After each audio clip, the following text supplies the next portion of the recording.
Lab Rats was packaged as a loud, colorful Disney XD comedy about superheroes, but underneath that glossy surface was something way more unsettling. These kids weren't chosen by destiny. They weren't bitten by anything. They didn't stumble into power. They were designed. Adam Davenport, played by Spencer Boldman, had super strength, but the show quietly made it clear that strength came at a cost.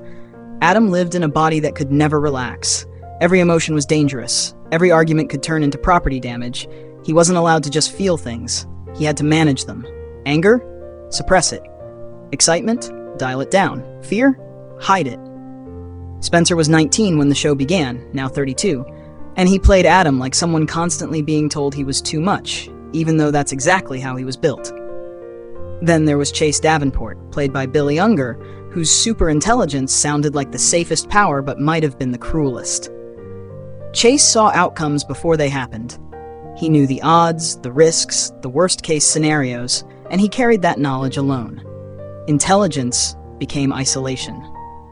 When you're always right, people stop listening and start relying. Billy was 16 at the time, now 29, and Chase felt like a kid who grew up too fast because the system required it. Bree Davenport, played by Kelly Berglund, had super speed, but the irony was brutal. She spent most of her life slowing herself down.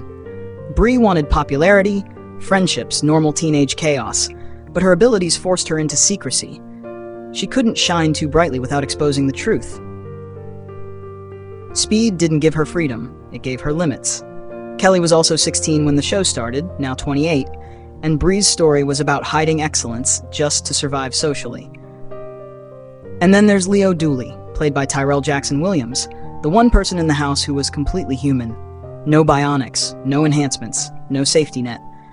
Leo was 14 when the series began, now 27, and somehow he was the bravest of them all. He ran into danger without powers because he cared. In a show obsessed with upgrades, Leo proved that loyalty, intuition, and heart couldn't be engineered. At the center of it all was Donald Davenport, played by Hal Sparks, a genius, a visionary, and honestly, a walking ethical dilemma. He built children in a lab and then tried to raise them like a regular family.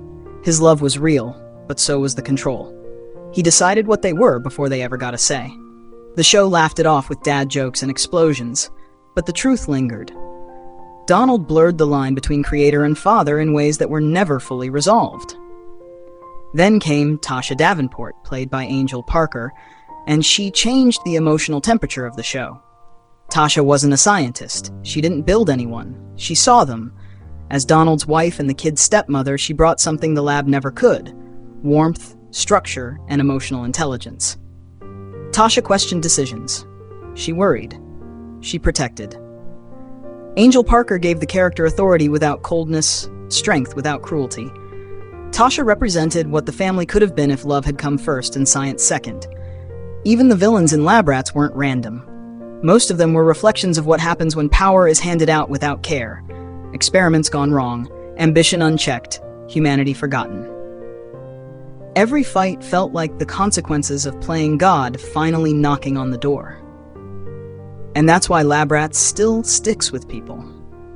Because once you strip away the sound effects and punchlines, it's a story about kids who never asked to be extraordinary, trying to figure out who they are when their lives were decided in a lab. They weren't superheroes learning to save the world. They were experiments learning how to live in it.